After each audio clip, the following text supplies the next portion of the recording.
Shri Harikrishna Heights येथे अत्यंत व्याजबी दरात 25 अमेनिटीज आणि प्रशस्त पार्किंग सह 2 आणि 3 BHK रेडी पोझिशन फ्लॅट्स उपलब्ध। बुकिंग साठी संपर्क पार्श्वनाथ प्रोजेक्ट 9090787833।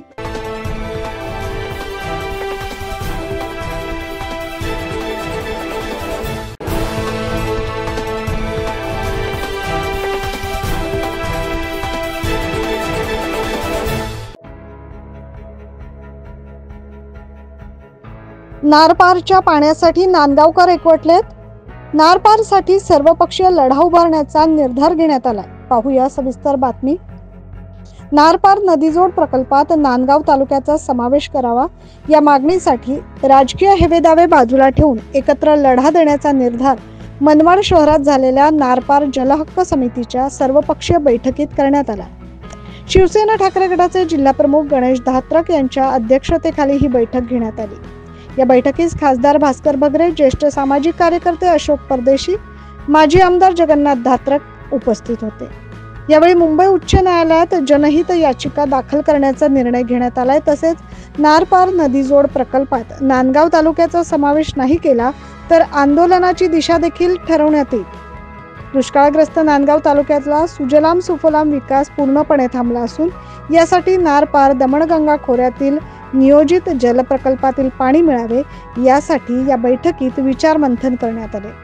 याबाबत ऐकूया खासदार भास्कर बगरे काय म्हणतात।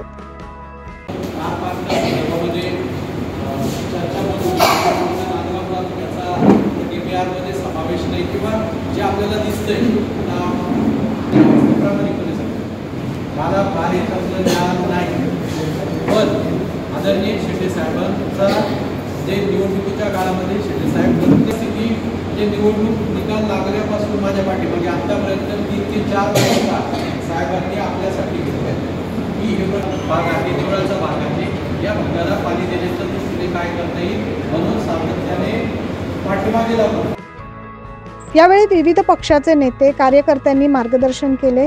नारपार व दमणगंगा खोऱ्यातील पश्चिम वाहिनी नद्यांचे वळण बंधाऱ्यांद्वारे पाणी अडवून आणि वळवून गिरणा उपखोण्यास म्हणजेच तापी खोरे देण्याचा प्रकल्प प्रस्तावित करण्यात आलेला आहे। या प्रकल्पातूनच नांदगाव तालुक्याला पाणी देण्याची एकमुखी मागणी करण्यात आली आहे।